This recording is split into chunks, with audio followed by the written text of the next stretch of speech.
Bueno, muy buenas noches a todas y a todos. Muchas gracias por acompañarnos en esta emisión, en este, digamos, espacio que lleva ya la segunda emisión y que el tema de hoy es un tema en el que las circunstancias nos obligaron a hacerlo. Precisamente el jueves pasado, que fue la primera emisión de este canal, los penalistas nos vimos sorprendidos por la noticia del fallecimiento de Claude Roxin, un autor bastante importante para la ciencia penal alemana y mundial, con gran influencia, yo creo, en todos los códigos penales iberoamericanos, que además le correspondió llevar las banderas del derecho penal desde la gran influencia que había dejado Hans Belzel y es siempre un referente obligado, casi que se vuelve una persona que a pesar de no haberla conocido personalmente, uno se vuelve casi que amigo de él por repetir tanto sus ideas, por leer tanto sus libros. No hay profesor, no puede haber profesor de derecho penal que no lo mencione continuamente en sus clases. Los estudiantes a raíz de ello también le guardan un gran cariño, aprecio, tienen alguna impresión de él y quisimos con quienes me acompañan hoy, que son dos expertos en la materia, que lo han estudiado con juicio, con cariño, con devoción, hacer este espacio de reconocimiento, un pequeño homenaje de los muchos que se le van a hacer y de los muchos que se le tienen que hacer, en el que orbitaremos alrededor de la pregunta de la influencia del maestro Claude Roxin en el Código Penal colombiano, en el derecho penal colombiano. Además, hoy contaremos con dos saludos especiales que en un momento les contaré de quién se trata, de personas que tuvieron una experiencia vivencial más cercana con el maestro Roxin. Y también al final, el presidente del colegio, el profesor Francisco Bernate, nos tendrá un anuncio muy importante para que se nos agenden todos ustedes para un evento que promete ser muy significativo en este 2025. Para no dar más largas, hoy queremos también que el diálogo sea bastante concreto y que los reconocemos, y creo que va a ser algo que vamos a decir varias veces, que uno podría hablar horas y horas y horas y no abarcar ni siquiera una partecita del pensamiento del profesor Roxin. Entonces no pretende ser esto un programa enciclopédico, sino un acercamiento, un ABC a las ideas de Roxin, una visión personal de nosotros tres alrededor de su obra y por supuesto dejar abierto el debate para que muchos podamos seguir comentando esto y se hagan otros espacios alrededor de ello. Lo primero que yo quisiera, profesores, para que además con el saludo venga esta respuesta, es que cada uno nos dijera desde su perspectiva como profesores de Derecho Penal, ¿cuál es por qué es tan importante Claude Roxin? Que quizá alguien se puede estar preguntando eso hoy. Bueno, ¿y por qué ha habido tanto revuelo en la comunidad de los penalistas? ¿En dónde radica su importancia y cuál es su importancia? Entonces, comenzaría por el señor presidente, Francisco Bernate. No creo que requiera presentación. Aquí, profe, estamos todos muy atentos a sus comentarios. Bueno, doctor Santiago Tres Palacios, muchas gracias, presidente del capítulo Antioquia, por esta presentación, pero también por haber acogido rápidamente esta iniciativa tan importante, que era la de, como tú lo dices muy bien, destacar por qué es tan importante Roxin, porque, o sea, cuál fue ese aporte que él hizo a la ciencia. Y para eso, pues, qué mejor que contar con ustedes, con el doctor Juan Carlos Gómez Nieto, un estudioso profundo del derecho penal, riguroso, estudioso, para que miremos eso. Entonces vamos a mirar este primer aspecto y es por qué es tan importante la obra de Roxy. Hay un librito que es muy importante que se llama La estructura de las revoluciones científicas. Es de autoría del profesor Thomas Kuhn. Y él plantea que las revoluciones en la ciencia o los cambios de paradigma se presentan cuando las ciencias debaten sobre sus mismos cimientos. Roxin presenta su tesis doctoral en 1958,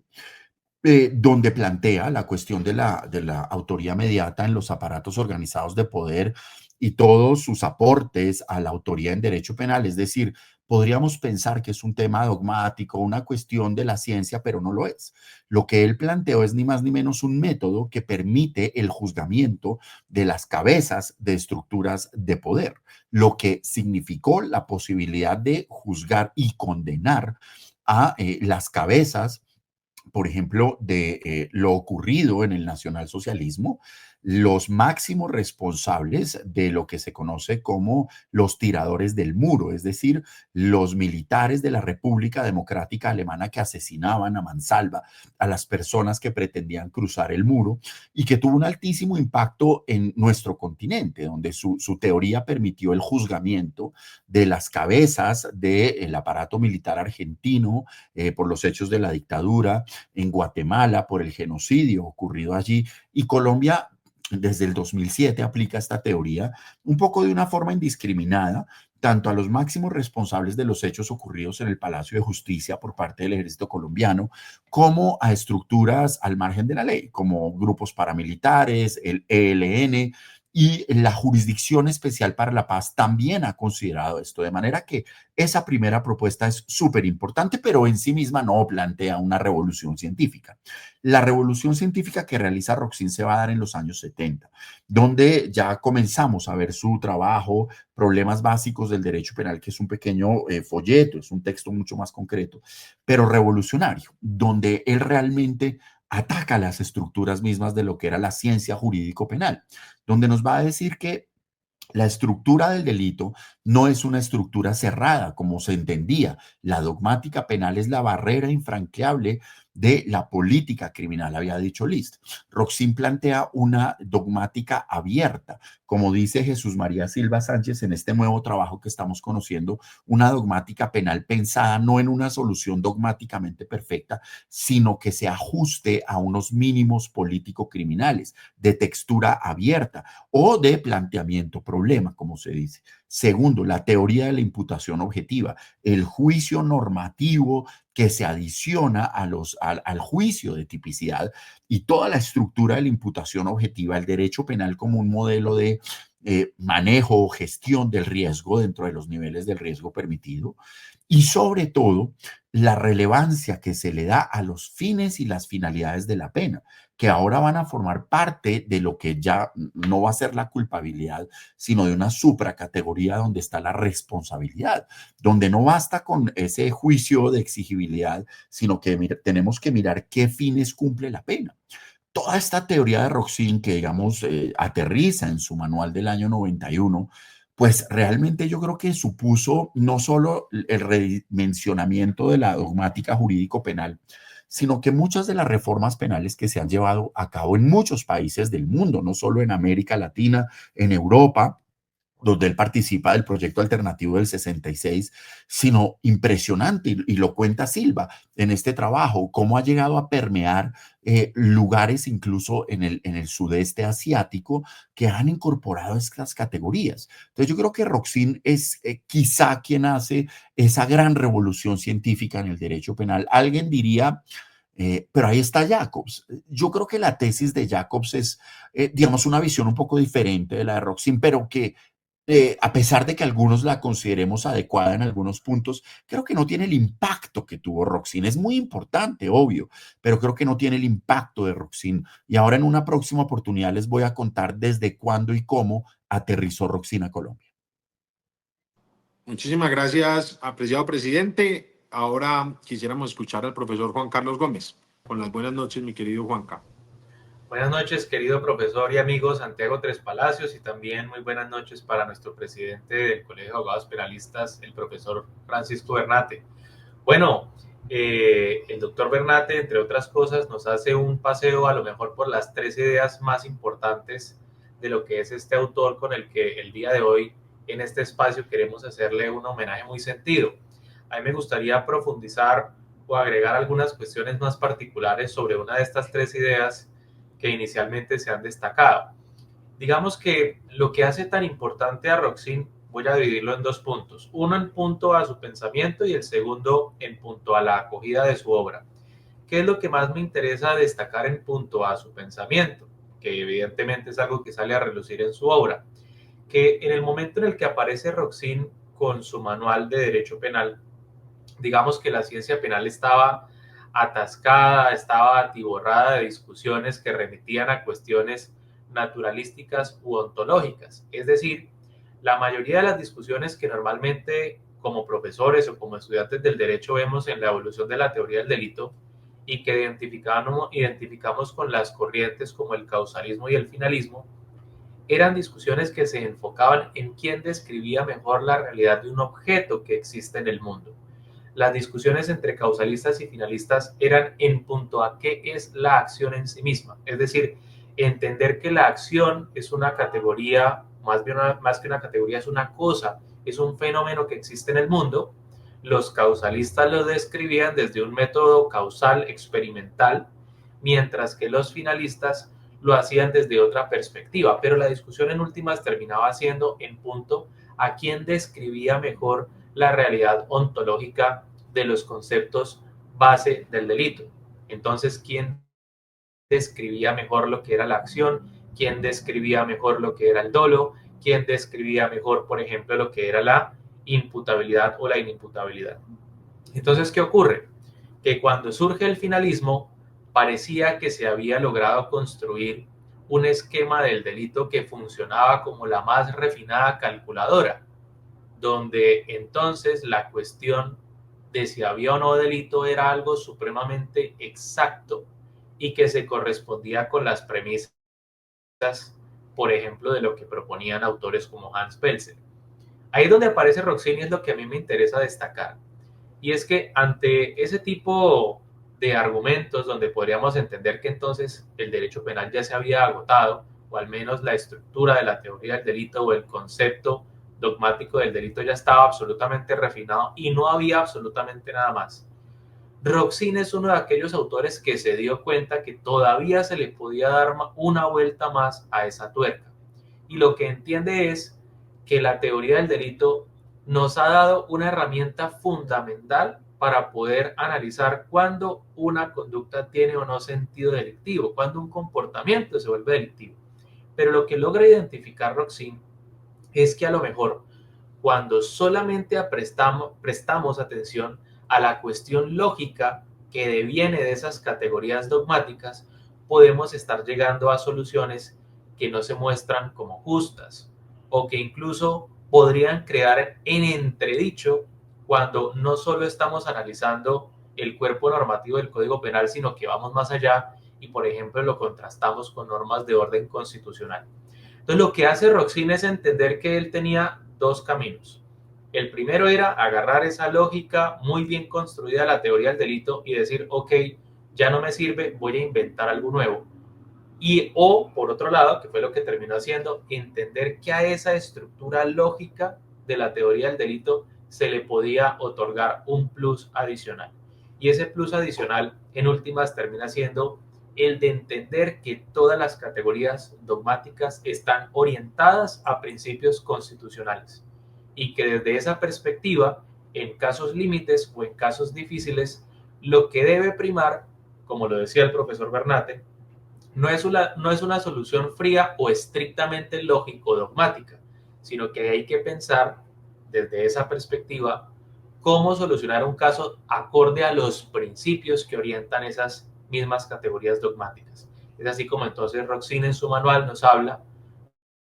no solamente de un concepto ya no causal o final, sino un concepto personal de acción. Nos comienza a explicar, a retomar la idea de que la tipicidad está orientada al principio de la legalidad constitucional, como la antijuridicidad está orientada al principio de la solución de conflictos o ponderación de intereses, y como la culpabilidad está orientada al principio de la necesidad de la imposición de la sanción. Eso en punto a la idea que me gustaba o quise profundizar un poco más en cuanto a la relevancia del autor. Y ahora en punto a la obra, que creo que también va a ir muy de la mano con un punto que tocaba el profesor Francisco, y es el recibimiento que ha tenido a nivel mundial la obra de Roxin, que creo que no solo se debe a que en su manual Roxin lo que hace es añadir una cuestión, una discusión fundamental a lo que ya había, por tanto a quien se aproxima a su obra hay una mucho más lenta transición al pensamiento de Roxin y a la propuesta de lo de Roxin a lo que pasaría con un autor como Jacobs, sino que justamente por esa capacidad que tuvo él de entender que muchos problemas que existían en la teoría del delito podrían responderse desde una perspectiva constitucional, pues permitió que muchos países a nivel mundial entonces adoptaran una constitucionalización de sus códigos penales y ahí encontraran un gran aliado en Roxin y en su obra. Creo que son las dos cosas que inicialmente más me gustaría destacar hoy que rendimos este sentido homenaje al profesor alemán. Así es, yo de la mano de ustedes dos, profes, me gusta explicarlo como se lo digo a los alumnos de una manera bastante sencilla. Digamos que cuando uno está explicando los esquemas del delito y empieza a ver las escuelas y todo este tema tan apasionante y que a muchos estudiantes les cuesta bastante esfuerzo porque además requiere una construcción lógica muy refinada y no siempre nos guían de la mejor manera. Por ejemplo, cuando uno se sigue de la mano del texto muy maravilloso del profesor Nodir Agudelo sobre los esquemas del delito, uno va entendiendo una sucesión de pasos que le permite a uno, como primera conclusión, establecer que Roxin entendió que la ciencia, como esa frase que se le acuña a Newton, consiste en pararse en los hombros de gigantes, es decir, continuar desde donde va, diría Nodier, la carreta de la civilidad, o podríamos decir hoy, continuar en los hombros del gigante anterior. Entonces, la propuesta de Roxin respecto a los fundamentos lógicos de las categorías del delito no parece tan revolucionaria per se. Y cuando uno se acerca a ella, uno dice, oiga, pero es que está la misma foto que nos proponía el finalismo. Una conducta humana, un sustantivo que es la conducta, a la que se le valoran tres estadios, que son tres categorías dogmáticas, que es la tipicidad, la antijuridicidad, la culpabilidad, y si satisface la tipicidad es una conducta típica, si satisface la antijuridicidad es antijurídica, si satisface la culpabilidad es culpable. Ahí Roxin hace unos pequeños ajustes y es que empezamos a entender la existencia de la imputación objetiva, pero también con Roxin va a ser muy importante que aparece un cuarto paso, ya no una valoración estrictamente de la conducta, sino de la persona a la que vamos a penar y de la sociedad que recibirá el mensaje alrededor de la pena. Y a esto le conocemos como necesidades de la pena. Unos discuten si son fines o si son funciones, pero nace con Roxin una nueva especie de categoría que es la responsabilidad penal. Es decir, comenzamos a comprender que puede haber un delito y no va a haber responsabilidad, porque la responsabilidad es la categoría que resulta de la existencia del delito más la necesidad de la pena. Digamos que sería como englobar la culpabilidad, que es el último estadio del delito, con la necesidad. Y lo que decía el profesor Juan Carlos, el criterio personal de acción, digamos que realiza unos leves ajustes al concepto final. Esto respecto, digamos, a su influencia en el tratamiento lógico. Pero para mí, y creo que los dos profes lo han tocado de inigualable manera, el gran paradigma de Roxin fue el cambio de lo que él denominaba pensamiento sistema al pensamiento problema, entendiendo por pensamiento sistema lo que aludía el profesor Juan Carlos, y era la búsqueda de una pureza lógica, de una consistencia, de que no existieran contradicciones dentro de las soluciones que se dan en el modelo dogmático. Esa era la mayor preocupación hasta ese momento, o por lo menos eso aparecía en los trabajos, y Roxin se plantea, no, la respuesta que tenemos que dar tiene que verse también de cara a dos fenómenos muy importantes. Uno, dejar que el derecho penal sea la barrera infranqueable de la política criminal, como lo diría List, y hoy lo cita el profesor Bernatti. Pero dos, que cada solución que demos sí sea una concreción o materialización del modelo constitucional que tenemos, y eso va a ser clave. Y además, teniendo en cuenta que Roxin no haría alusión a cualquier modelo constitucional, sino al modelo constitucional del Estado de Derecho, digamos, contemporáneo, en nuestro caso sería un Estado social y democrático de derecho, que hacen que las soluciones muchas veces incluso se tornen un poquito lógicas. Y ahí hay una, digamos, tendencia a que la estructura dogmática del profesor Roxin sea un poquito más porosa o abierta, que también genera una dificultad, que tenemos que ser sinceros con ella, y es que muchas veces las personas se sacan soluciones de la chistera y dicen, no, es que político criminalmente es así, y se hacen a las ideas de Roxin para avalar cualquier justificación de cualquier decisión. Pero no era esa la propuesta del profesor Roxin, sino por el contrario, no dar respuestas a los problemas que le interesan a la ciencia penal de una manera únicamente sistemática, sino y sobre todo constitucional, que creo responde de una adecuada manera al proceso de constitucionalización del derecho. Hoy, profes, tenemos dos saludos de dos personas muy especiales. Vamos aquí con el primero de ellos, es un saludo del profesor Luis Greco. Luis Greco es un profesor brasilero que además se ha formado en Alemania, es discípulo directo de Roxin, pero además tiene un privilegio bastante significativo, y es que el último tratado de Roxin, la última edición que hasta ahora solo está disponible en alemán, entiendo que está, no sé si ya está disponible o está a punto de estarlo en portugués, que fue la primera traducción, y en español todavía entiendo se están haciendo los esfuerzos de traducción. Y esa obra es en coautoría Roxin Greco, que digamos muestra la magnitud que tiene el profesor Greco dentro del concierto de los penalistas contemporáneos. Y lo que le pedimos al profesor Greco a través de los amigos de CESJUL fue un mensaje en el que nos hablara un poco de la parte humana de Roxin, no una síntesis de su obra ni de su pensamiento, sino desde su perspectiva como discípulo cercano. Entonces los invito a que Ahí es muy escuchemos el... importante una Sí, cosa. señor. Esta última edición del trabajo de Roxin Greco, cuando tú lo miras y vas avanzando en los temas y esto, Greco no es simplemente un actualizador o una persona que llegó a... No, realmente se le ve la influencia a Greco, sobre todo en el manejo de las fuentes, porque ahora tú vas a ver en esta nueva edición, bueno, es del 2014, ya tiene 10 años, vas a encontrar mucha influencia anglosajona en lo que Luis Greco ha trabajado mucho y mucha referencia a legislaciones, a autores, a posturas, digamos, de nuestro vecindario. Entonces, realmente creo que Luis Greco le metió mucho a la obra de Roxin y la verdad es que él asume la aposta, ¿no? Él asume esta aposta de mantener la vigencia de una obra que, como él mismo lo dice, su punto de partida es la teoría del bien jurídico, que hoy en día está en una discusión inmensa. Entonces, no solo es el defensor de una obra monumental, sino que además va a tener que solventar frente a estos enviones que sufre la teoría del bien jurídico desde esa famosa sentencia del Tribunal Constitucional alemán en materia de incesto, donde ya empieza a abandonarse la idea del bien jurídico. Así es, entonces los invito a que escuchemos al profesor Greco. Sí, un pequeño testimonio personal sobre mi maestro Roxin, que decir. Hay tanto que decir, fueron tantos años de convivencia. Puedo contar que era una persona que recibía a quien quisiera hablar con él, escuchaba, contaba de sus cosas, leía lo que les mandábamos, no solo yo, todos sus muchísimos doctorandos, huéspedes, leía todo. Para mí se queda con un ejemplo de un compromiso total con la ciencia, con la difusión, con el desarrollo del derecho penal, con sus alumnos y como he dicho, en un trabajito que acabo de escribir junto con mi otro maestro Schünemann, es una persona que deja esta memoria de un lado, pero de otro lado sigue, en su pensamiento sigue vivo y no hay memoria, es realidad.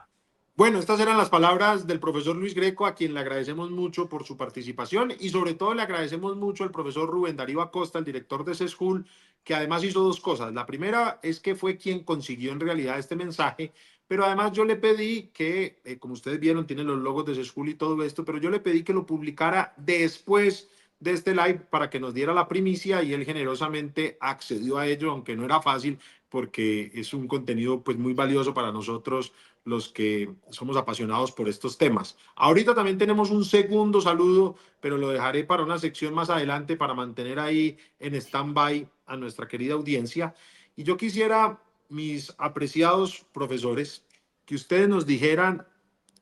de todo esto que acaban de decir, de la importancia, ¿con cuál de todos esos aportes ustedes creen que,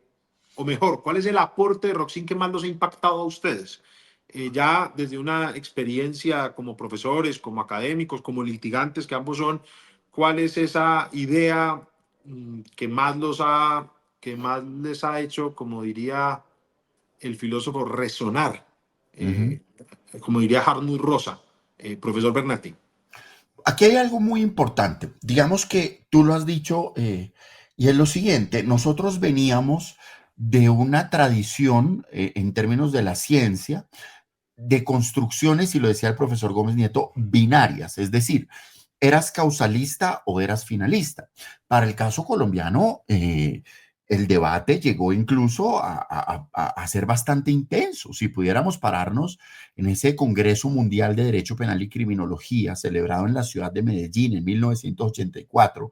podía hablarse incluso de bloques. La Escuela de Medellín, marcadamente finalista desde Federico Estrada Vélez, pasando por Juan Oberto Sotomayor, Fernando Velázquez, Nodier Agudelo Betancourt y bueno, toda esta estructura ideológica magnífica que tiene Medellín, y una escuela que se llamó la Escuela de Bogotá, marcadamente causalista, con Alfonso Reyes Echandía a la cabeza, bueno, con todo este pensamiento de la Universidad Externado, que se concreta en esa obra de arte que son las memorias del Congreso de Derecho Penal en la Universidad de Medellín en el 84. Entonces, como estábamos acostumbrados a ese pensamiento binario, cuando surge el pensamiento de Roxin y aterriza no solo en Colombia, en América Latina, ya miramos el proceso de incorporación de ese pensamiento a Colombia, eh,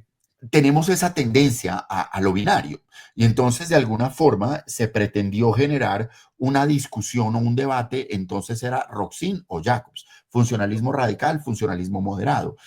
normativismo o postfinalismo, incluso se habla, cuando yo realmente no veo esa contraposición, es decir, hay puntos de vista diferentes, pero en últimas todo parte, y ese es el que yo creo que es el gran impacto de la teoría de Roxin, en la teoría de la imputación objetiva. Es lo que tiene que ver con mi trabajo, con lo que enseño, con lo que yo hago. Para mí sería la teoría de la imputación objetiva, que es donde se pueden producir visiones discrepantes entre la tesis de Roxin o la tesis funcionalista radical. Pero es una teoría que sin duda cambia la forma en que resolvemos los casos y que en la medida en que fue permeando a Colombia, a partir de esa magnífica sentencia de la Sala de Casación Penal de la Corte Suprema de Justicia del 14 de septiembre de 1995, siendo ponente, como no, un antioqueño, no podía ser de otra forma, el doctor Jorge Aníbal Gómez Gallego, pues realmente cambia la dinámica de la solución de los casos cotidianos y hoy es algo que está bastante asentado, sin perjuicio de que creo que en el contexto del conflicto armado colombiano, la teoría del dominio funcional de aparatos de poder ha funcionado de una forma magnífica.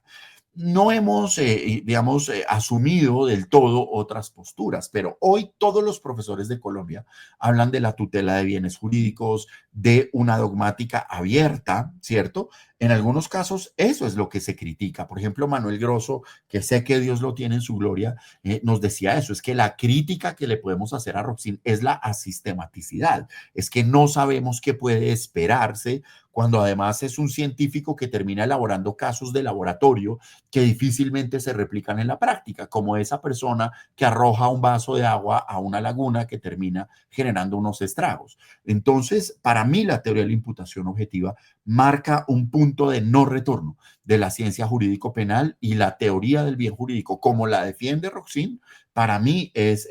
son esos dos grandes puntos que creo que en la práctica, en el día a día de los abogados, tienen un mayor impacto. Profe, y es que ahí hay una casualidad bonita del programa de hoy en la que acabo de caer en cuenta, y es que para muchos todavía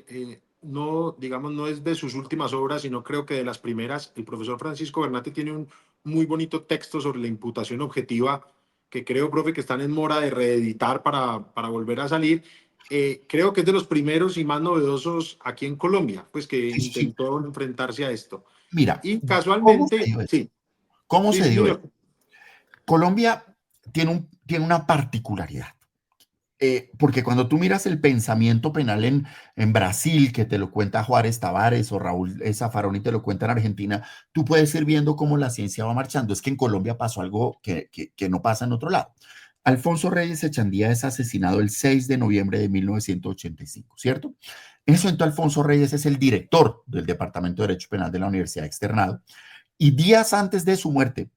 ya él comienza a hacer citaciones del libro de la teoría del tipo penal de Roxin. Es él quien por primera vez en Colombia habla de Roxin. Es Alfonso Reyes. Desafortunadamente, en noviembre del 85, no solo muere Alfonso Reyes, sino que muere prácticamente la planta docente del externado y la ciencia penal colombiana queda un poco adormecida, queda un poco sentida. Y en el año 92 recibimos otra vez a Yesid Reyes Alvarado con su trabajo Imputación Objetiva que había hecho en Alemania, estudiando con Jacobs. Precisamente a raíz de esos hechos, viaja a Alemania un poco a respirar Y el libro de la teoría de la imputación objetiva de Jesse Reyes llega a Colombia como algo extremadamente novedoso. Y ahí es donde empezamos a hablar de imputación objetiva. Se habla de Roxin, se comienza a hablar de Jacobs. Eduardo Montealegre y Claudia López nos traen ese trabajo bellísimo de imputación objetiva. Claudia López Díaz, número 1 de la colección de filosofía del externado, donde introducción a la teoría de la imputación objetiva. Entonces, pasaba algo muy parecido a lo que pasa hoy. Y es que todos los penalistas del país en sus clases, en la mesita de noche, como Juan Carlos en la oficina, pues todos hoy estamos leyendo a Silva y le estamos rayando y estamos tratando de entender esto. Eso pasaba con Montealegre, con Reyes, con Claudia López, que empezaron a hablar de imputación objetiva. Y es la forma en que en Colombia aterriza algo que en España pues había aterrizado mucho antes, gracias al trabajo del proyecto alternativo que había hecho Roxin y cómo él recibió a muchos de esos penalistas que huían de una dictadura, como Arroyo, como Muñoz Conde, que son los que van a empezar a traer a nuestra idea, a nuestro idioma ese tema. Y aquí hay dos grandes personas que son los grandes impulsos, o tres grandes personas que son ese gran, digamos, esa fuerza que tiene Roxin. Ya hablamos de Claudia López, de Montealegre, de Jesse Reyes, pero Carlos Gálvez Argote como magistrado empieza en sus sentencias, Jorge Aníbal Gómez Gallego, pero yo si tuviera que decir, mira, ¿quién fue el que trajo a Roxin de fondo en la jurisprudencia colombiana? Para mí se llama Carlos Eduardo Mejía Escobar. Cuando empieza a hablar de Roxin en serio y a tomarse a Roxin en serio, y sus sentencias nos abren el mundo de Roxin, pues yo creo que Colombia en el Código Penal, de hecho, creo que la acoge la teoría de la imputación objetiva. Entonces, creo que Roxin ha sido determinante para el desarrollo del derecho penal colombiano. Creo que es muy importante reconocer el trabajo que hizo también Fernando Velázquez en su manual de derecho penal, que él ya venía trabajando eso, pero sin lugar a dudas estamos hablando de una obra monumental, que lo más importante es eso. Sí, si quieren critiquémosla, esa sistemática, falla aquí, falla, perfecto, pero lo cierto es que cambia la forma en que resolvemos los casos y eso es lo valioso y eso es lo que creo que no va a volver a pasar en mucho tiempo. Silva trae aquí una nueva metodología de la sistemática del delito, pero de ahí a que eso resulte en que un fiscal en un municipio de Colombia aplique esa teoría, quizá va a pasar mucho tiempo. Seguro hoy estamos viendo el futuro y esto va a ser disruptivo, pero la magnitud de la obra de Roxin es algo que todavía está pendiente por realmente analizar. Así es, profe, y además ahí hay un punto de interconexión y es que el profe Juan Carlos acaba de presentar una muy bonita tesis de maestría en la Universidad Externa de Colombia, que además recibió la máxima calificación, en la que se pregunta por la importancia o la relevancia, mejor, de los conocimientos especiales en la imputación objetiva. Y una parte muy bonita es, el libro está publicado con la editorial Ibáñez, se lo recomiendo también, y el profesor Juan Carlos le dedica varias páginas, y sé que lo hizo con mucho esfuerzo y mucha dedicación y rigurosidad, precisamente a la imputación objetiva de Roxin y a mostrarnos las diferencias prácticas que tiene, cómo un caso solucionado por Roxin daría A, solucionado por Jacobs daría B, solucionado por Kinghauser daría C, y cuál es la importancia entonces o la relevancia práctica de todos estos autores. Yo en clase suelo decir, obviamente es un poquito fuerte y muchos me van a coger con un palo a pegarme en la cabeza, que cuando en penal explicamos dos teorías disque muy opuestas, pero al final llegamos a la misma respuesta, da igual la teoría que tome. Es decir, en materia penal, las teorías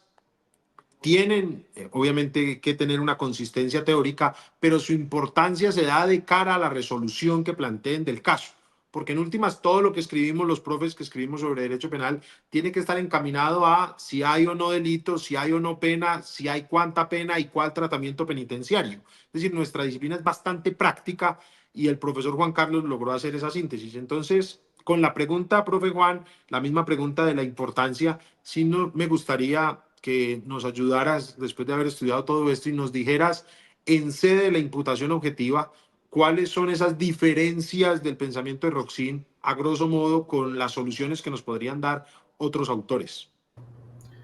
Bueno, mi querido Santiago, me gustaría comenzar esta segunda intervención con una frase que es justamente de autoría de Roxin, que cada tanto publico en mis redes sociales creo que ya va siendo hora de volverla a poner y que dice de la siguiente manera: la ciencia no se hace con la intervención de alguien que se encuentra en posesión de la verdad,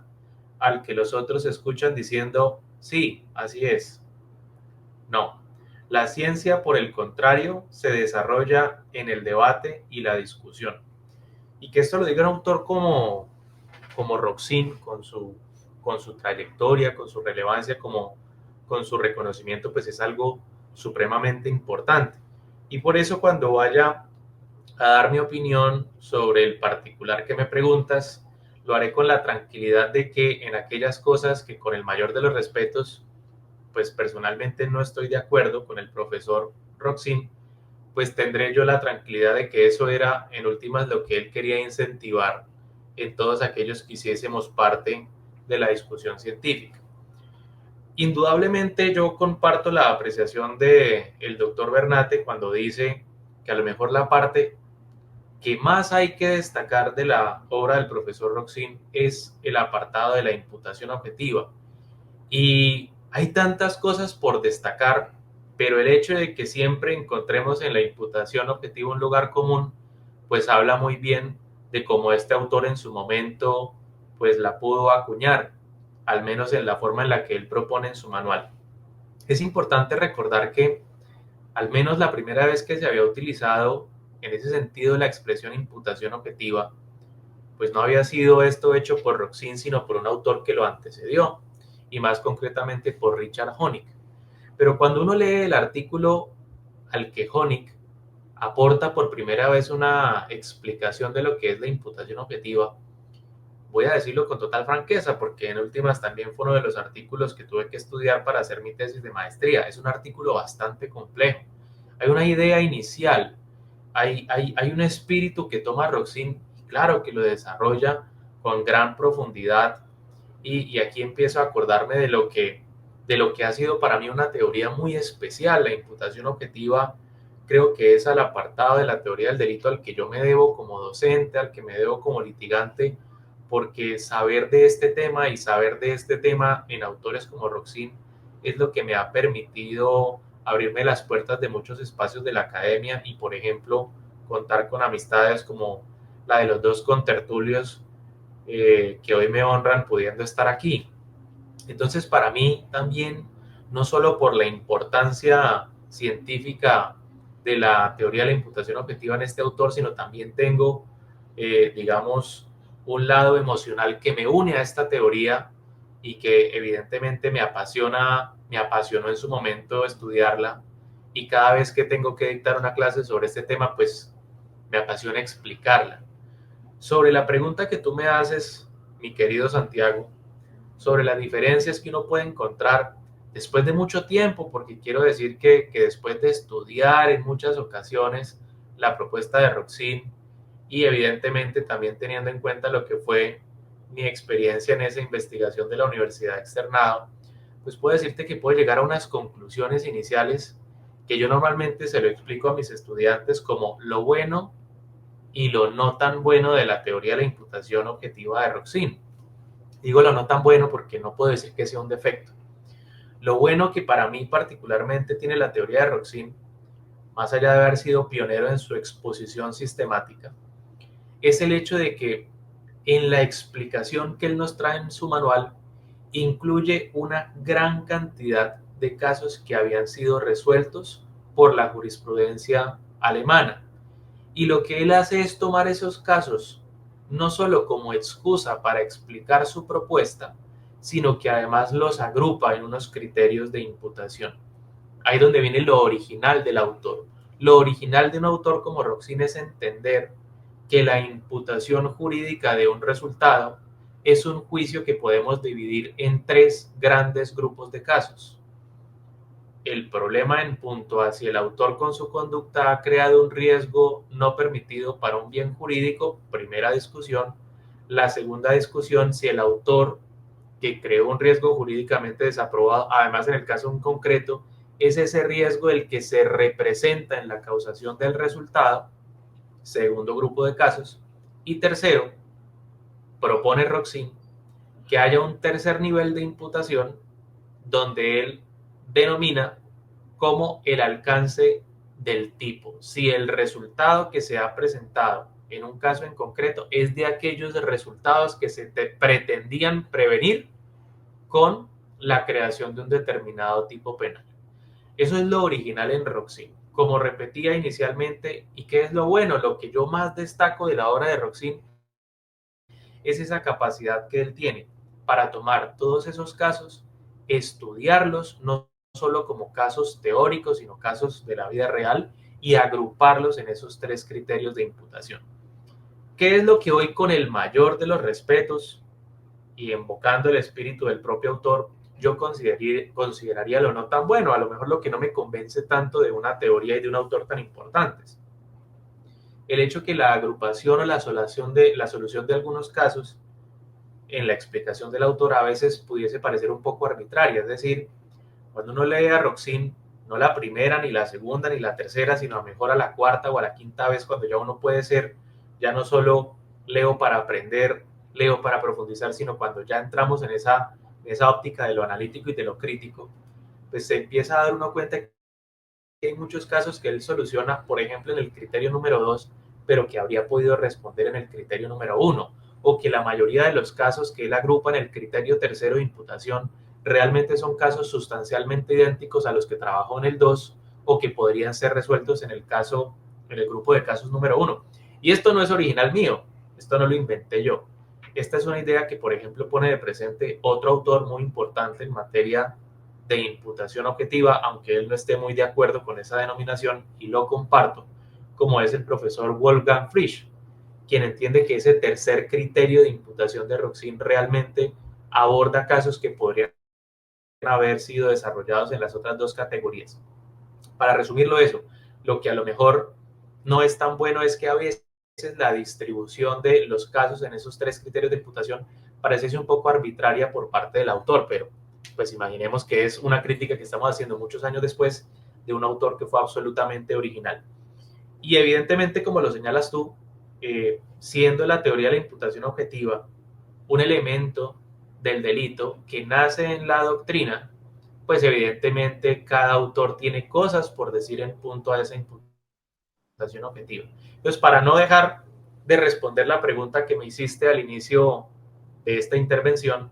podría decirte que, por ejemplo, la diferencia fundamental que hay entre Roxin y Jacobs en materia de imputación, podríamos resumirlo en lo siguiente. El mismo nombre nos lo indica.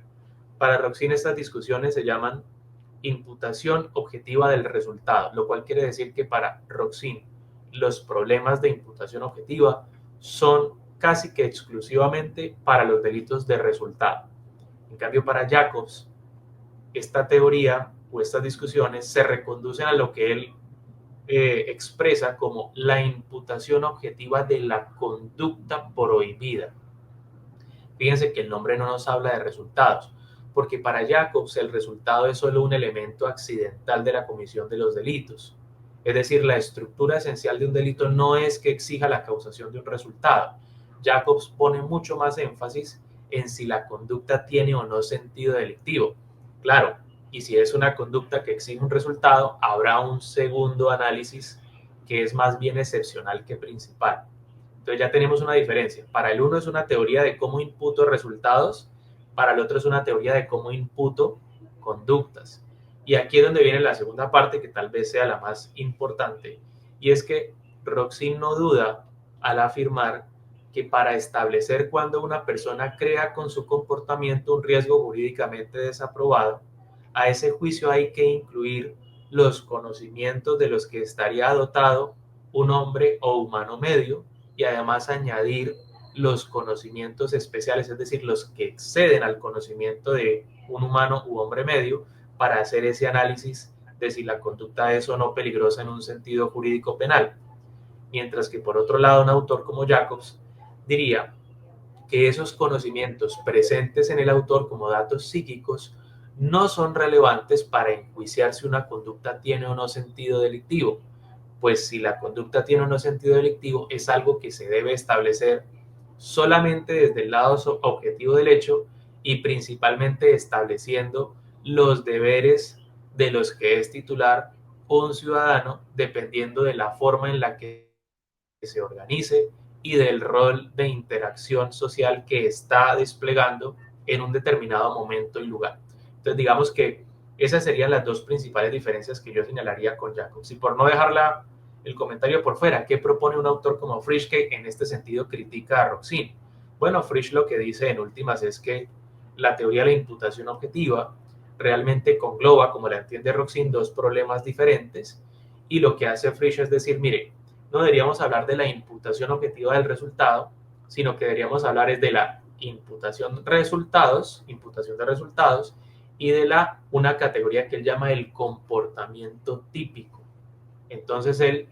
decide diferenciar entre el enjuiciar si la conducta es idónea para crear un riesgo prohibido, una conducta penalmente peligrosa, si se quiere expresar de una manera un poco más sencilla, y luego en un segundo lugar hacer el análisis de la imputación del resultado. Él entiende que el problema de la teoría de Roxin es abarcar dos discusiones que en realidad deberían abordarse de una manera separada. Entonces, cada autor es un mundo, cada doctrinante tiene algo y además algo inteligente que decir, y lo más chévere para todos nosotros que nos dedicamos a la academia y al litigio es que no tenemos que comprometernos con uno, sino que podemos leerlos a todos, discutir sobre todos, aprender de todos y luego ver cómo llevamos a la práctica esas enseñanzas de esos grandes autores. Muchísimas gracias, profe. Yo creo que un punto sobre el que puede haber, digamos, unanimidad es que se puede estar a favor o en contra de Roxin en las discusiones de las últimas décadas en derecho penal, pero nunca sin Roxin, que habla mucho de la importancia de su obra. Acercarse para criticarlo es algo que él incluso, y con el fragmento que lo decía Juan Carlos, pero también con el comentario que nos decía el profesor Greco en lo que mostrábamos hace un momento, muestran su estampa científica. Por ejemplo, destaco mucho como el profesor Greco dice que Roxin leía absolutamente todo lo que le enviaban sus discípulos y todo lo trataba como con delicadeza, con respeto, con importancia, con profundidad. Y eso es algo muy valioso que habla de su criterio. Muchas veces incluso somos más barra bravas los seguidores que los propios grandes maestros. Entre los grandes maestros suele haber obviamente discrepancias y gracias a eso es que hay ciencia, pero siempre con demasiado respeto. Uno a veces ve ciertos discípulos o digamos seguidores de estas corrientes que tratan con bastante agresividad a los seguidores de las otras y los descalifican y tienen comentarios bastante peyorativos, pero al contrario la invitación de los grandes maestros casi siempre, salvo algunas excepciones, a reconocer la virtud del argumento ajeno, algo así como lo que establecía Aristóteles alrededor de la inteligencia cuando explicaba que ser inteligente consiste en entretener una idea en el intelecto sin compartirla. Uno, digamos que para tener el espíritu científico y para poderse acercar a todas estas ideas, yo creo que le es de mucha utilidad tener la capacidad de ver las virtudes o los réditos que tienen teorías con las que quizá no comulgue o con las que no está de acuerdo con las respuestas.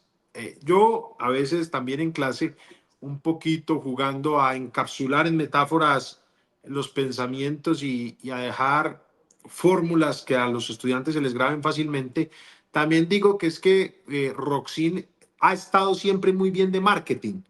Digamos que Roxin siempre ha sido, digamos, recordado en la academia como un garantista, como una persona. Cuando uno le preguntan Roxin o Jacobs, como en la misma, digamos, discusión, uno siempre tiende a creer, prima facie, que la respuesta de Roxin va a ser un poquito más favorable al acusado y que la de Jacobs va a ser un poquito más agresivo. En alguna oportunidad tendremos la oportunidad de hablar de la obra del profesor Jacobs, pero a mí me llama mucho la atención, y eso lo aprendí de la mano del profesor Juan Carlos, que en algunos casos incluso la respuesta de Roxin es un poco más severa que la respuesta de Jacobs. Y el ejemplo perfecto, yo aquí parafraseando, además, enfrente del autor que es el profesor Juan Carlos Gómez, cuando él analiza, me llamaba mucha atención en su obra, los conocimientos especiales de ese mesero que tiene conocimientos químicos que le permiten saber que un alimento X puede causarle la muerte a un comensal y cómo la respuesta en Jacobs es, no, usted no le puede exigir al mesero más reproche con base en sus conocimientos especiales, sino que le tiene que preguntar si a un mesero común, a cualquier mesero o a la categoría mesero, si se quiere, le es exigible el deber de evitación de que un comensal ingiera un alimento que le puede ser nocivo. Y ahí, pues, digamos que con Jacobs terminaríamos concluyendo, no, no sería imputable objetivamente este comportamiento. Y en cambio con Roxin, la respuesta sería otra. La respuesta sería, no, un segundito, si él tenía esos conocimientos especiales, por más que en su rol mesero per se no tenga esa obligación, pues sus conocimientos especiales se la atribuían. Y esto es algo que a mí me permite concluir que a pesar de la publicidad que han tenido el uno y el otro, Roxin no era una activista. Esto es muy importante resaltar. Roxin no era una persona tampoco que estuviera dispuesto a dar cualquier respuesta a cualquier problema.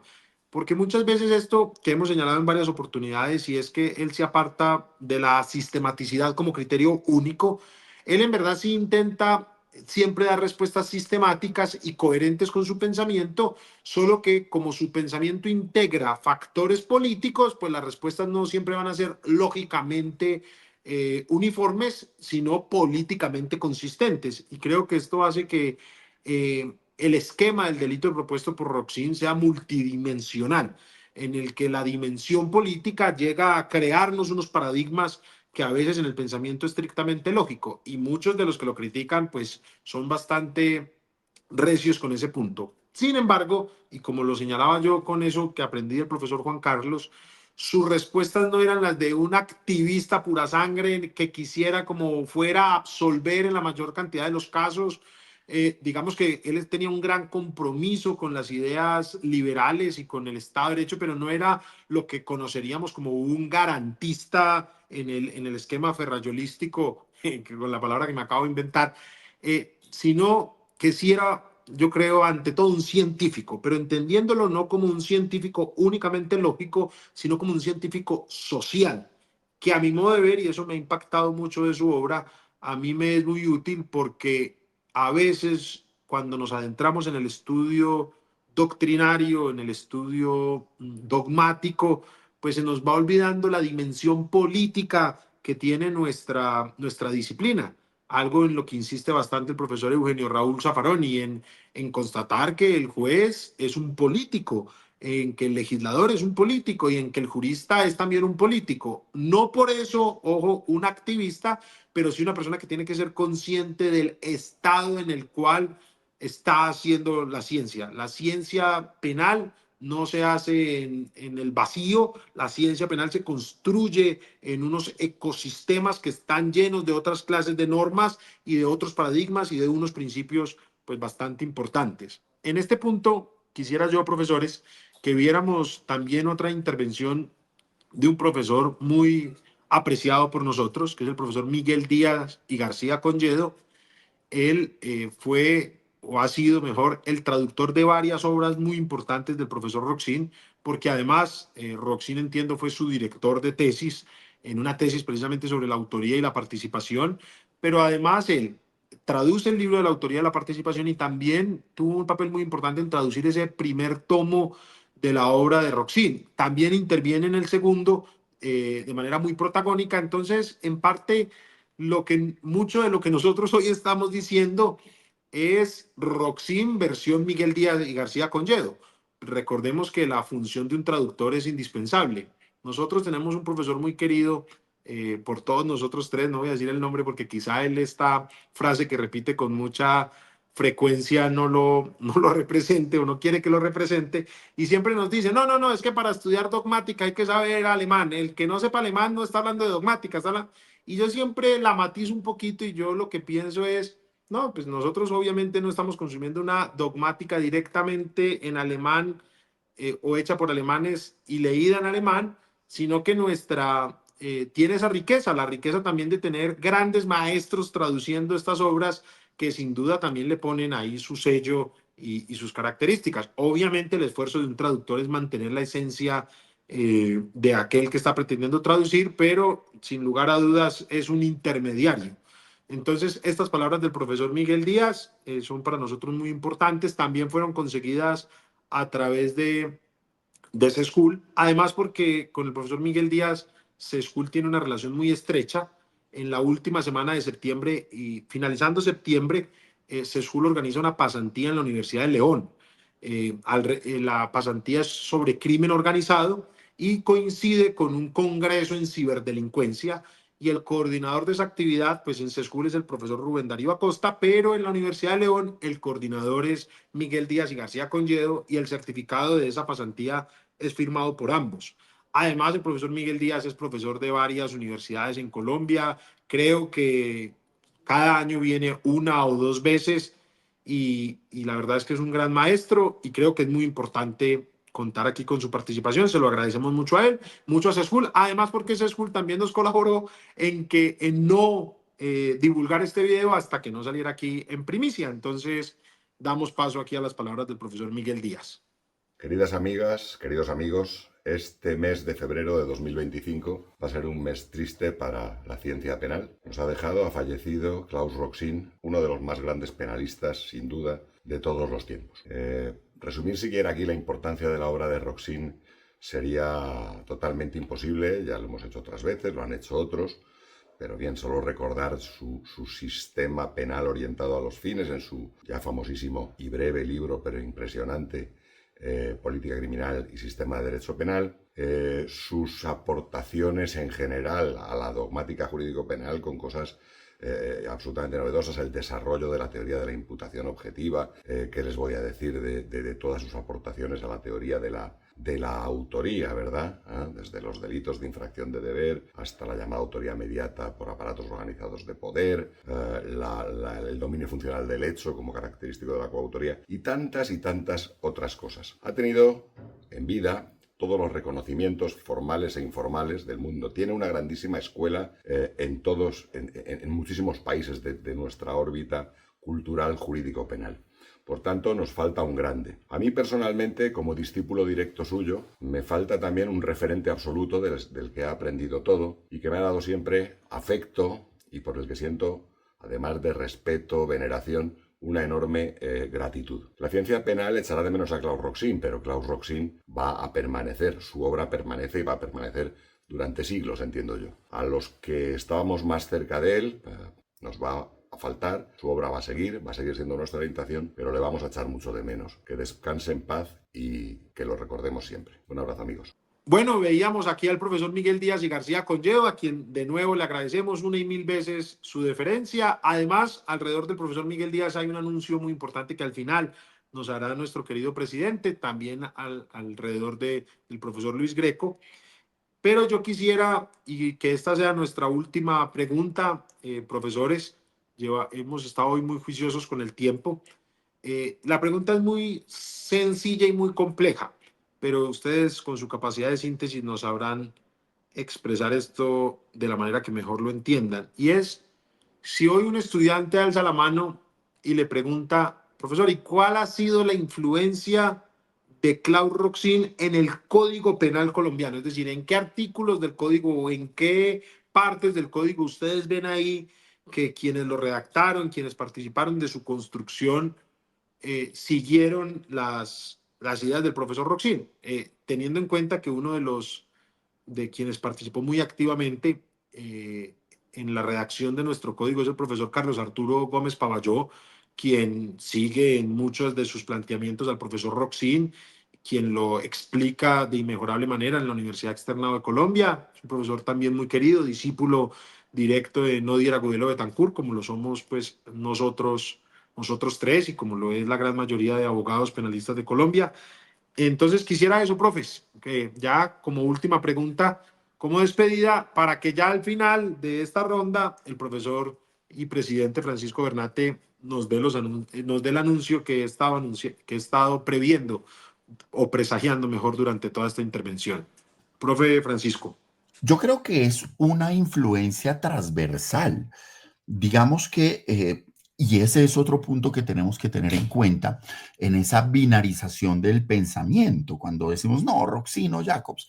No es tan así, porque es que Roxin habló de procedimiento, Roxin hizo trabajos de la parte especial, Jacobs hace dogmática de la imputación objetiva, de la teoría del delito, pero a duras penas tiene un escrito sobre la falsedad documental, pero sobre procedimiento y demás, pues no se ocupó. Además, Roxin, como lo has dicho, pues tiene un amplísimo número de seguidores que quizá no tuvo Jacobs. Recordemos que sus discípulos, Hay College, en un momento dejan la academia y van un poco al ejercicio y van y vienen. Por eso, desde los 90 se ha dicho que el lugar donde mayor influencia ha tenido su pensamiento es en América Latina. Y efectivamente, cuando estudiamos en España o estudiamos en Italia, pues realmente se estudia, ¿cierto? Se analiza, pero no al otro nivel, ¿no es cierto? La influencia de Roxin en el régimen penal colombiano actual, de entrada, no fue fácil de detectar, porque los redactores del código en el año 98, cuando publican el primer borrador, dicen que la principal influencia del Código Penal del 2000 es el Código Penal del 80, que básicamente era una compilación de normas y que sobre esa base se montó el código. Pero cuando ya vemos lo que efectivamente salió, pues yo te diría lo siguiente. En primer lugar, encontramos el artículo tercero, denominado principio de integración, donde la Constitución política y los tratados internacionales tienen aplicación directa en asuntos penales. El artículo cuarto, que nos habla de una visión ecléctica en los fines de la medida de la pena, ¿cierto? Que es básicamente el pensamiento de Roxin, donde además el código explícitamente acoge la teoría dialéctica de la unión, que es el pensamiento de Roxin de los 70s. Incluso el Roxin del 91 y el Roxin del 2014 se distancia de esa teoría dialéctica de la unión que nuestro código explícitamente acoge en el artículo cuarto. El de integración, perdón, es el segundo. El tercero son las finalidades de las sanciones penales y el cuarto es la función de la pena. Hubo mucho debate a principio de este siglo si el artículo noveno se adscribía a la teoría de la imputación objetiva. La Corte Suprema de Justicia, en una ponencia del doctor Galvez Argote, sostuvo que sí, cuando habla de la imputación jurídica del resultado, pero una gran profesora, que es la doctora Gloria Lucía Bernal Acevedo, en su iniciación al saber penal dice, bueno, no necesariamente, porque cualquier teoría reduccionista de la causalidad tiene un criterio de imputación jurídica. Luego, no necesariamente es así. Pero si ya vamos a la parte dura de la teoría del delito, es decir, a la figura de la tentativa desistida, donde nuestro régimen penal claramente se adscribe a la famosa teoría del puente de oro de Roxin, donde vamos a mirar la importancia que el régimen penal colombiano le da al desvalor de resultado, en una tentativa que exige el desvalor de resultado y que degrada la sanción respecto del hecho consumado, que nos habla del principio de la antijuridicidad material. Y quizá donde lo puedes ver muy claro es en la adscripción nuestra a la teoría del dominio del hecho. Es decir, cuando el Código Penal colombiano habla de los autores, habla del autor directo, el coautor y el autor mediato, que es precisamente la categoría que trabaja la teoría del dominio del hecho. Y las interpretaciones han permitido hablar de la autoría mediata en aparatos organizados de poder, cuestión que, por ejemplo, Fernando Velázquez ha hecho magníficos trabajos de ver el pensamiento colombiano. Paula Cadavid ha hecho un gran trabajo sobre eso. Yo personalmente considero que en el Código Penal no es viable la teoría de los aparatos organizados de poder, porque en el aparato organizado de poder responde el autor mediato y el autor directo. En la autoría mediata de nuestro código solo responde el mediato, por eso yo creo que no se puede aplicar. Pero yo creo que la idea del bien jurídico es transversal a nuestro código penal, a nuestro pensamiento jurídico. Creo que la imputación objetiva está presente, el manejo de los errores, y voy a dejar algo aquí que es un poco polémico, pero no me lo estoy inventando yo, por supuesto. Lo dijo Eduardo Montealegre en un seminario que se hace en el año 2000, en el externado, en unas jornadas que convocaba siempre el doctor Antonio Cancino, que eran los debates en torno al Código Penal tipo Paro Iberoamérica. Eduardo Montealegre planteó en esa conferencia muy importante que nuestro Código Penal acoge la teoría de los elementos negativos del tipo. Y eso es bastante pesado, digamos. Tal vez no es Roxin directo, pero sí es Luzón, el intérprete de Roxin, quien más lo ha desarrollado. Y el doctor, en mi caso, mi profesor que me enseñó eso, el doctor Jaime Lombana Villalba, la teoría de un tipo de injusto, donde tú vas a abarcar el tipo positivo y el tipo negativo. ¿Por qué Eduardo Montealegre dice eso? Por la estructura del error de prohibición, donde el error sobre los elementos objetivos del tipo se tiene un tratamiento de error de tipo. Entonces, el error, perdón, sobre los presupuestos objetivos de la causal de justificación se maneja como un error de tipo, y lo dice el artículo 32, numeral 11. Luego, yo sí creo que Colombia ya está en mora un poco de superar esa idea del delito como conducta típica, antijurídica y culpable, y más bien hablar de un injusto al que se contrapone la culpabilidad, es decir, un delito de 2 y no de 3 elementos. Pero sin dudas, nuestro código se adscribe a la teoría de Roxin, lamentablemente lo ha dicho Galvez Argote, no tenemos unas actas y ustedes van a pensar que esto es un poco sorprendente. No, no existen las actas. Lo que pasa es que hacia el año 2002, la Universidad de Salamanca en Bogotá hizo un seminario donde estaba toda la Corte Suprema de la época, que es una barbaridad de Corte Suprema de Justicia, con Fernando Arboleda, con Carlos Mejía, con el doctor Jorge Aníbal Gómez Gallego, con Carlos Augusto Galvez Argote, con Germán Galán. O sea, esto es una salvajada de corte, con Mauro Solarte. Ellos hicieron los artículos un poquito explicando la orientación del código y era indudable, y para mí es indudable, que nuestro régimen penal tiene una adscripción muy importante a Roxin,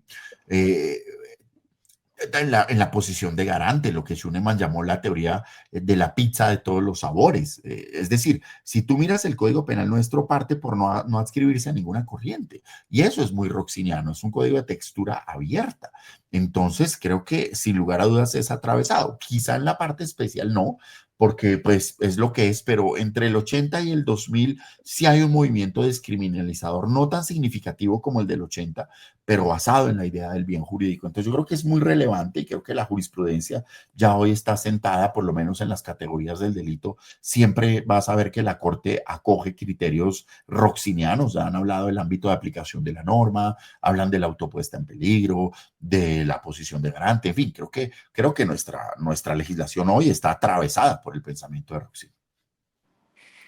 Muchísimas gracias, profesor Bernate. Yo no sé qué va a decir el profesor Juan Carlos. Yo ya estoy aquí en apuros porque a mí me toca después intentar decir algo, pero creo que esa síntesis que nos acaba de hacer, es más, si el video se estropea, ponemos ese pedazo y se libra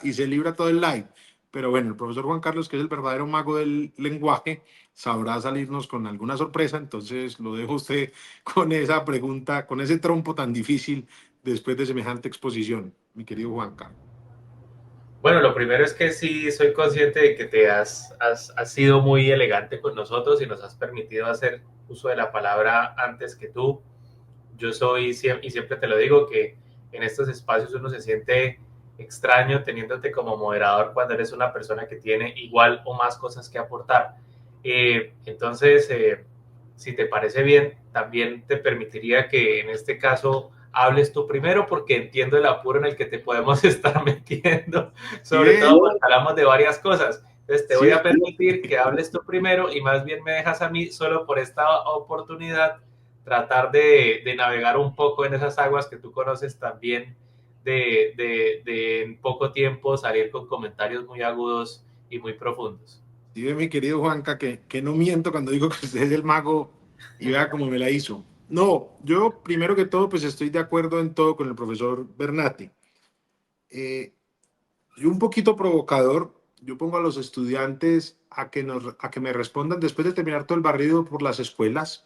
a que me digan cada uno de los artículos del 1 al 13, a qué escuela ellos consideran que se adscribe. Y yo lo hago, obviamente, con la finalidad de que esa conversación llegue a un punto, y es el punto de reconocer la importancia que tiene el funcionalismo teleológico, que es la manera como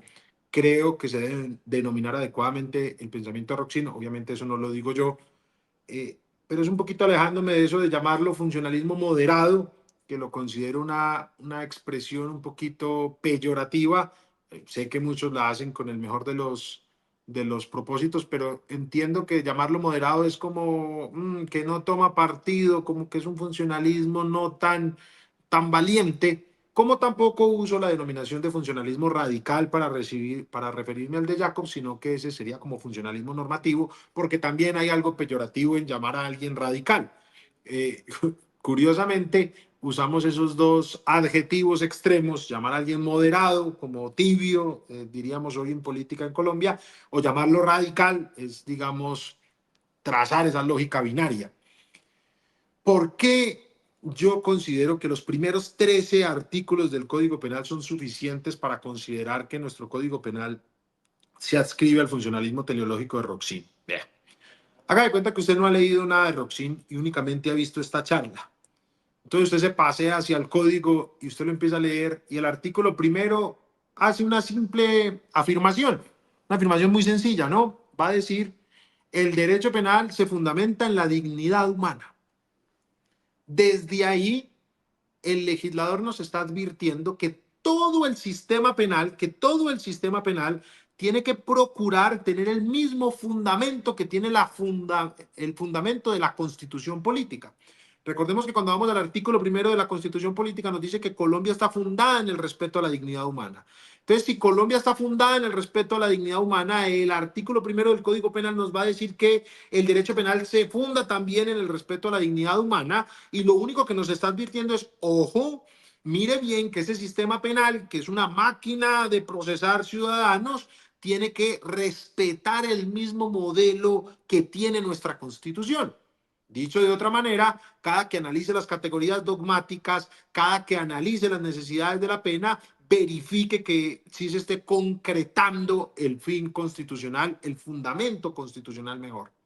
Eso ya es bastante poderoso de entrada. Pero además, como si fuera poco, y ahorita el barrido nos lo hacía el profesor Bernate, en el artículo segundo lo que nos van a decir es, ojo, esas normas sobre derechos humanos que están ratificadas por Colombia, de acuerdo al artículo 93 de la Constitución Política, y yo agregaría, de acuerdo al 94 que le da poder vinculante incluso a normas sobre derechos humanos que no se encuentran expresas y ratificadas, hacen parte integral de este código, y es algo que se nos olvida muchas veces. Es decir, nuestro código penal no es solamente esos dos libros, parte general y parte especial, sino que es la parte general, la parte especial y todas las normas que sobre derechos humanos existen con poder vinculante en Colombia, e incluso aquellos postulados sobre derechos humanos que no están expresos, pero que se consideran inherentes en esa fórmula tan novedosa de nuestro artículo 94.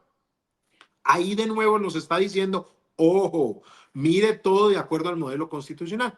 Después llegan los artículos 3, 4 y 5, que nos van a hablar primero de las sanciones penales en general, va a asumir esa teoría de la unión, esa teoría,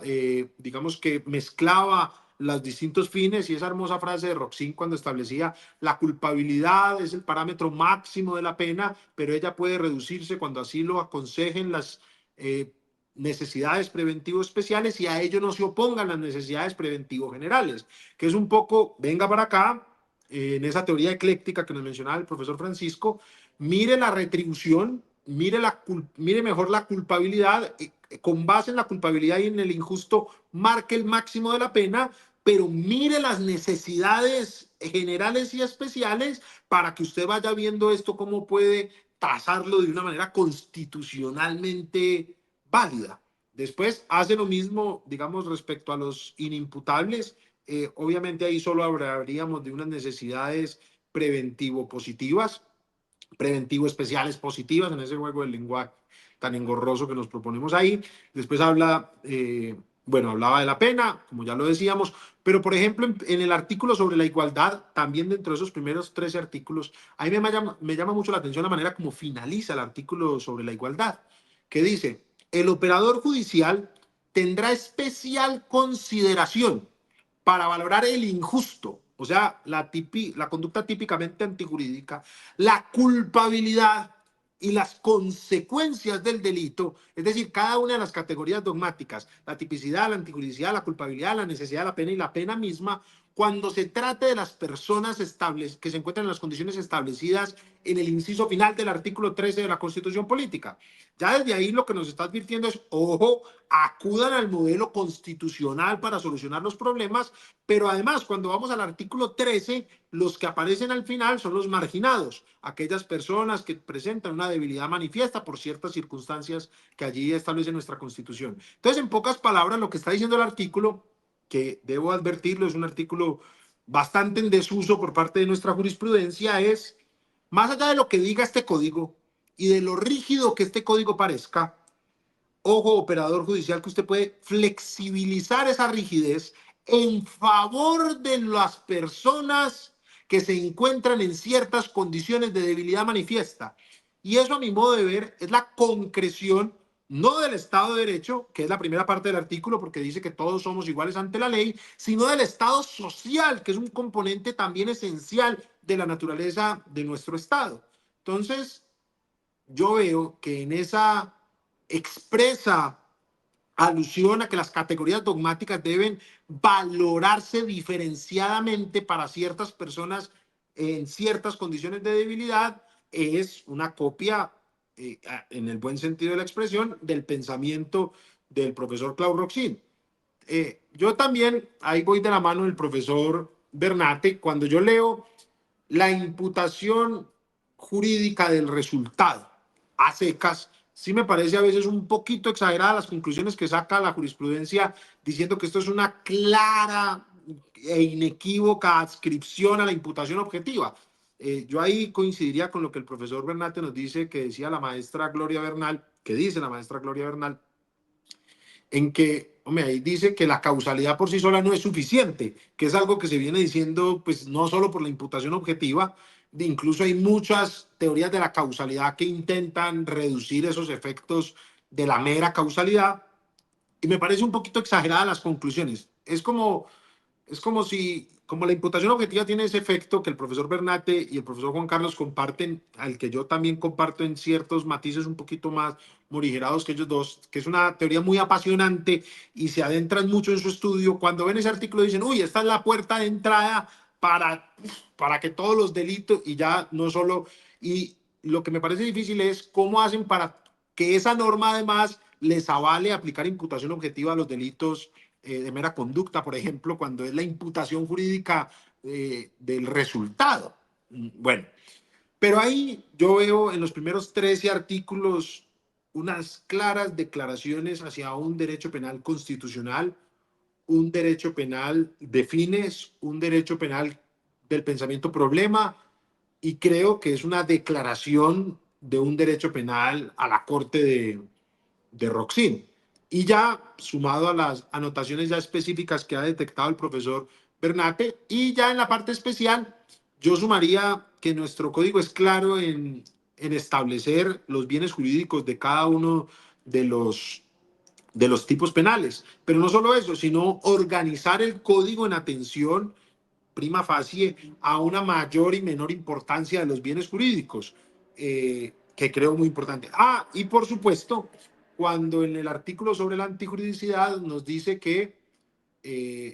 la conducta es antijurídica cuando lesiona o pone, y yo esta palabra siempre la resalto, efectivamente en peligro, que es, creo, una alusión inequívoca a que nos adscribimos a la teoría del bien jurídico, que digamos que dogmáticamente podemos discutir si hay o no un bien jurídico, si es o no relevante el bien jurídico, si es o no útil el bien jurídico, pero lo cierto es que nuestro Código Penal tomó, creo yo, a buena hora partida o postura alrededor del sí. Ahora sí, profesor Juan Carlos, ya deleítenos con la, con la,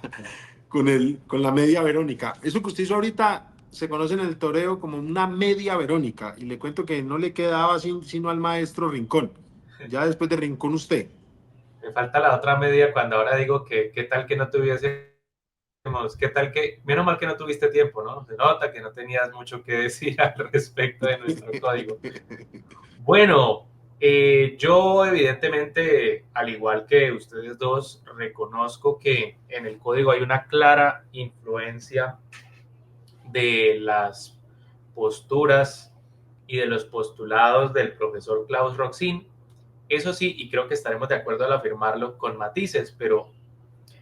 no puedo defraudar yo a quienes han sido mis estudiantes, o más bien a quienes yo he tenido, de quienes he tenido el honor de ser profesor. Y en este orden de ideas yo siempre les digo que es al autor, cuando miramos esas normas del 1 al 33, al autor que estas normas más se acercan. Claro, tampoco lo reconocen al pie de la letra, y por citar unos ejemplos de los que hemos venido hablando. Cuando el artículo 3 nos habla de que, entre otras cosas, las penas deben responder al principio de necesidad, pues evidentemente vemos ahí un guiño justamente a los aportes del profesor Roxin, cuando él diferencia entre los conceptos de delito y de hecho punible, explicando que todo hecho punible es delito, pero no todo delito es un hecho punible. Lo que hace que un delito se vuelva un hecho punible es que muestre una necesidad de pena. Entonces, cuando se establece ese criterio, considero que hay un claro guiño a la teoría de Roxin. Y hay una gran aproximación al pensamiento de Roxin también cuando miramos el artículo 4, porque se nos dice: la pena cumplirá las funciones de prevención general, retribución justa, prevención especial, reinserción social y protección al condenado. Nosotros ahí, desde el punto de vista de las distintas teorías tradicionales de la pena, podemos reconocer las cuatro clases de prevención. Podemos ver ahí la prevención especial positiva, la prevención especial negativa y las prevenciones generales también positivas y negativas. Claro, pero si el artículo fuese fiel seguidor y reconocedor de la teoría del profesor Roxin, no nos podría hablar de retribución justa, ni siquiera de retribución, porque hay que recordar que lo que decía el profesor Roxin es que en su teoría, en la cual armónicamente se conjugaban todas las prevenciones, no existía un lugar para esa retribución. Él se decantaba estrictamente es por una teoría de la sanción penal en la cual no hablábamos de una lógica retributiva. Pues claro, nos habla de la incidencia de todas esas prevenciones, pero evidentemente también otras normas del código distinguen entre los momentos en los que unas y otras de esas prevenciones son relevantes. Pero si fuese fiel seguidor este artículo del profesor Roxin, pues como digo, no podría hablar de retribución justa. Por otro lado, también es importante reconocer que ese instituto o ese principio de la necesidad de la pena amarrado a la necesidad preventiva general y especial es lo que permite que nuestro código incluso tenga apartados normativos tan importantes como aquellos que facultan incluso al juez de prescindir de la imposición de la pena cuando ella no se muestre necesaria. Y ahí muy seguramente todos recordaremos los típicos casos de la denominada pena natural, ¿no? Como en delitos culposos, cuando con ocasión al delito, el propio autor del delito ha sufrido un daño en sí mismo o para sus parientes muy cercanos, pues el código establece que a pesar de que haya una conducta delictiva, es decir, una conducta típica, antijurídica y culpable, puede no imponerse la pena por una total ausencia de necesidad preventiva general y especial al momento de la ejecución de la sanción. Evidentemente allí podemos escuchar la voz y leer las líneas de la propuesta del profesor Roxin. Algo similar ocurre cuando observamos el artículo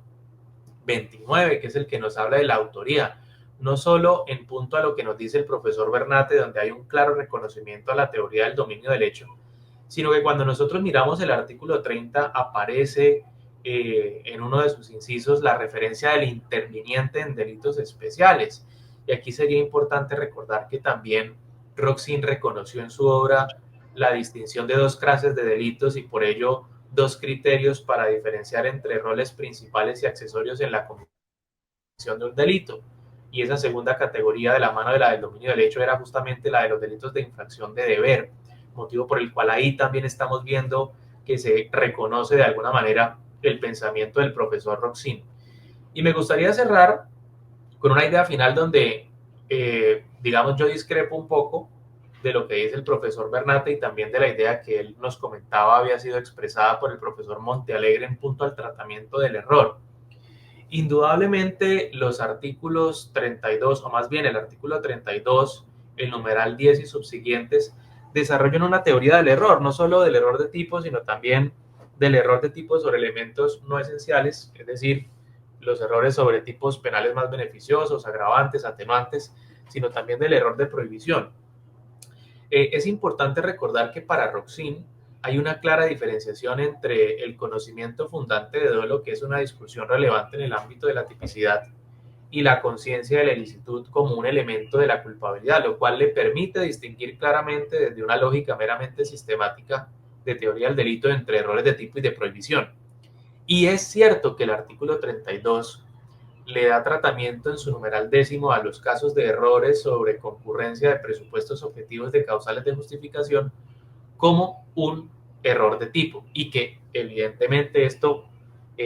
digamos, seguiría la línea de lo que expresa Roxin, ya no por cuestiones sistemáticas, sino, como hemos dicho, de orden político-criminal. Es decir, considera Roxin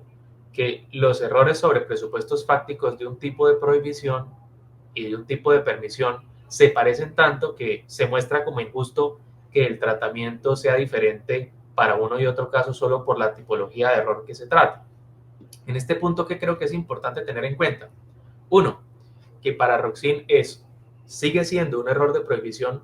al que solamente trabajamos, le damos el tratamiento de error de tipo por una cuestión de política criminal. Y dos, y es por lo que no comparto la idea del profesor Eduardo Montealegre, y es que fíjense que incluso el artículo 32 fue mucho más allá.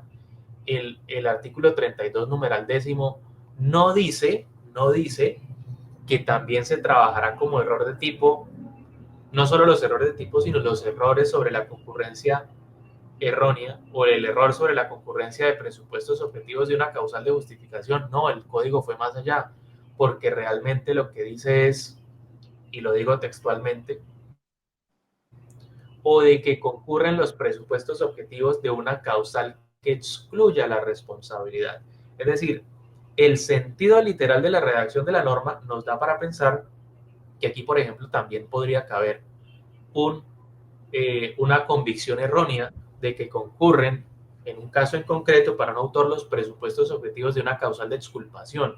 o de una causal que no necesariamente sea una causal de las que convencionalmente llamamos de justificación. O sea, al haber dejado la expresión mucho más amplia, no se compadecería con la teoría de los elementos negativos del tipo, que solo plantea que las situaciones que excluyen tipicidad y antijuridicidad son un mismo catálogo de exclusión del injusto, sino que esto nos permitiría ir mucho más allá e incluso más allá de lo expuesto por Roxin. Entonces, con todas estas precisiones, ¿a dónde voy? Que para mí, como lo dicen ustedes, creo que al autor que más se aproxima nuestro código es a Roxin, que evidentemente, como lo dice el profesor Bernate, eso no significa que Roxin sea el principio y el fin de nuestra dogmática penal, y que creo que él tampoco hubiese querido que su obra fuese el principio y el fin del derecho penal de ningún país o de ninguna legislación, y que esto en últimas ha traído como consecuencia que en la jurisprudencia es uno de los autores que se citan con más cariño. Y voy a hacer un comentario respetuoso, pero no por respetuoso dejará de ser crítico. Y es que yo sí desearía que cada vez más podamos ver en la jurisprudencia que los doctrinantes son citados como corresponde en las decisiones judiciales. Es decir, que si yo voy a decidir un caso que sé que tiene un problema dogmático importante, en lugar de la dogmática como ciencia del derecho, como herramienta para resolver casos complejos, está dentro de la ecuación que resuelve el caso. Es decir, oiga, tengo este caso complejo, identifico cuál es el elemento complejo, leo distintos autores de teoría del delito, de la dogmática, de la doctrina como fuente auxiliar del derecho, establezco cuáles de esos autores, de esas posturas son compatibles con el ordenamiento jurídico interno, me gusten más o me gusten menos, y luego seleccionando cuáles de esas posturas son compatibles con la legislación colombiana, entonces miro a dónde me llevan, a qué solución me llevan, porque lo que uno muchas veces encuentra es que se puede citar a cualquier autor,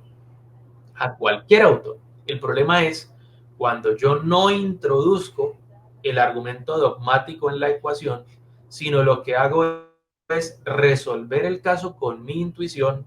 y, por qué no decirlo, a lo mejor con mi desconocimiento sobre una situación compleja, y luego voy y busco en mi biblioteca cuál de los libros tiene una cita que apoye mi conclusión, sin que esa conclusión sea compatible con el ordenamiento jurídico colombiano, o incluso, que casos los hemos visto, citas que si incluso analiza uno de manera estricta, están lejos de darle la razón como se pretende exponer en el cuerpo de la sentencia. Entonces, ojalá que cada vez más lo veamos. Están llegando personalidades muy importantes a las altas cortes, y veo que se están retomando muchas discusiones que, con el mayor de los respetos, pero también con la mayor de las rigurosidades, creo que se van a reconducir a unas salidas un poco más compatibles con lo que es el texto de la ley, y creo que eso es algo que permitirá ver incluso qué otros autores están reconocidos expreso tácitamente en nuestro código, y ahí veremos también la capacidad de rendimiento de muchas ideas del autor que hoy estamos homenajeando con este espacio. Así es, profe, yo creo que es un llamado muy loable y oportuno a la rigurosidad. Uno incluso muchas veces ve que citan ideas de un autor que en el párrafo siguiente el autor decía que esa no era, como y les terminan adjudicando eh,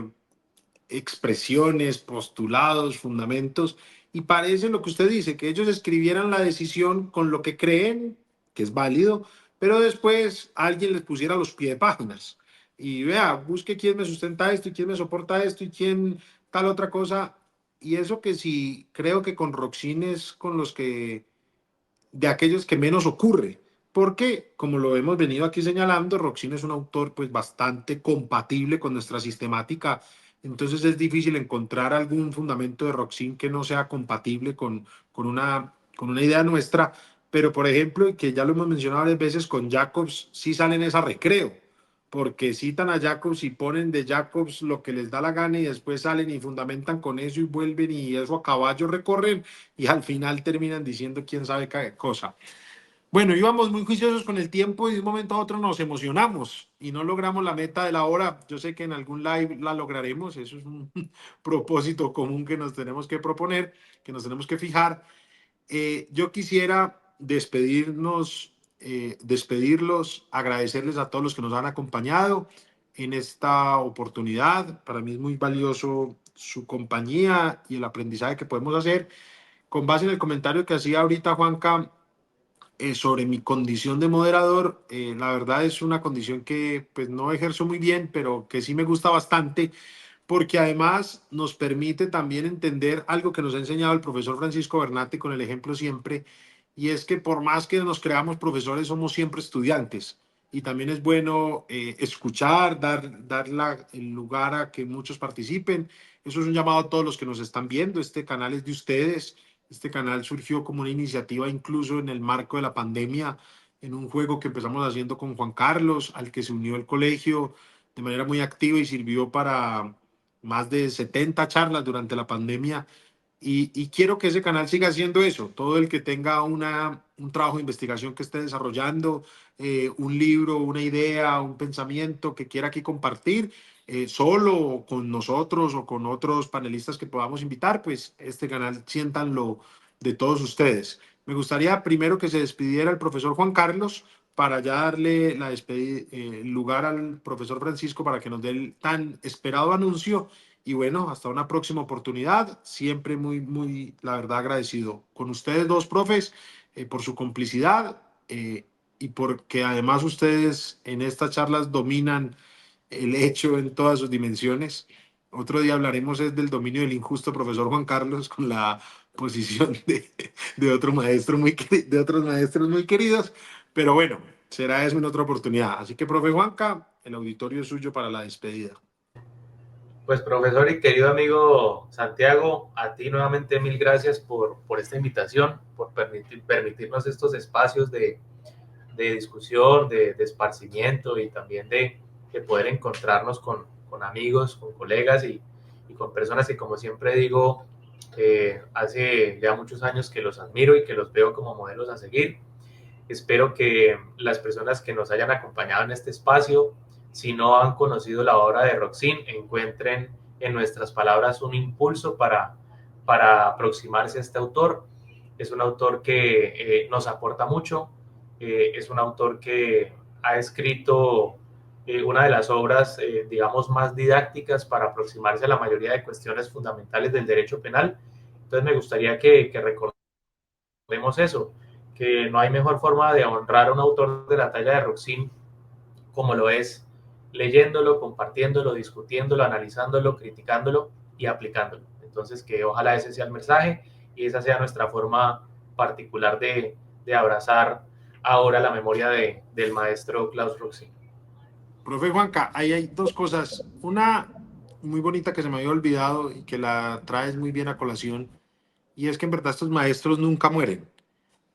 Hoy, por ejemplo, en la intervención del profesor Francisco, escuchábamos cómo recorría un montón de nombres de autores pues, que ni siquiera compartieron nuestra era y con los que uno se sienta a conversar muy a menudo y discute con ellos y pelea con ellos y están siempre vigentes. Y eso es algo muy bonito para destacar del profesor Roxin, que yo creo que durante varios siglos se seguirá hablando de sus ideas. Y la segunda, un poco más banal, es que yo sí quiero que en el próximo live usted nos cuente, profesor Juan Carlos, las opiniones que tuvo su señora madre sobre este live, porque debo decirlo, la madre de Juan Carlos es fan del profesor Bernate. Entonces, como hoy el profe Juan Carlos se alejó en algunos puntos del profesor Bernate, yo sí quiero saber a quién le termina dando la razón su querida madre. Yo te lo adelanto, mañana me van a regañar, me van a regañar, me van a decir que tengo que volver a las bases, que tengo que leer al profe Bernate y evidentemente como buen hijo haremos mucho caso. Eso. Profesor Francisco, el auditorio es todo suyo. No, el cariño es mío y qué bueno que esto pueda llegar a todos los rincones de Colombia, que ojalá los compañeros que hacen la docencia lo repliquen con los estudiantes de todo el país, porque yo creo que hemos hecho un trabajo muy bonito y desde ya mencionar, como lo decía doctor Tres Palacios, que el Colegio de Abogados Penalistas de Colombia, gracias a la generosidad de Rubén Darío Acosta, director ejecutivo de CESJUL, gracias a esa generosidad en todo sentido que despliega para con nosotros, desde ya el año pasado hemos hecho el Congreso de CESJUL, digamos, en codominio funcional con el Colegio de Abogados Penalistas de Colombia. Y esa buena práctica en Cartagena arrojó un evento magnífico que vamos a replicar este año, en los días 29, 30 y 31 de octubre del año 2025. Tendremos el Congreso de Derecho Penal, Congreso Internacional, organizado por CESJUL, liderado por CESJUL, con el acompañamiento del Colegio de Abogados Penalistas de Colombia. Lo vamos a hacer en la ciudad de Barranquilla, 29, 30, 31 de octubre, en la ciudad de Barranquilla, y en esta ocasión va a ser en homenaje a Roxin. Ya está confirmado gracias a la gestión de Rubén Darío Acosta. El profesor Luis Greco nos va a acompañar, ya lo ha hecho, nos va a acompañar nuevamente, y otra vez la presencia siempre emocionante del profesor Miguel Díaz y García Conyedo. Vamos a hacer un seminario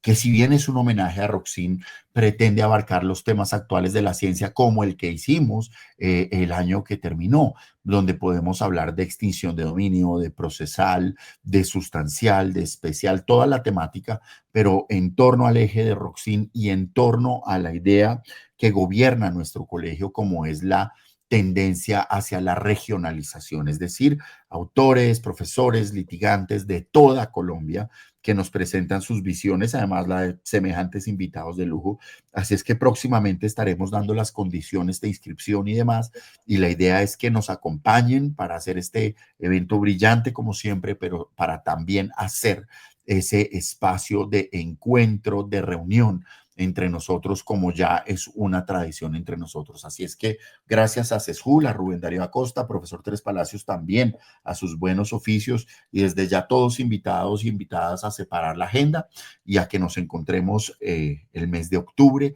en la ciudad de Barranquilla.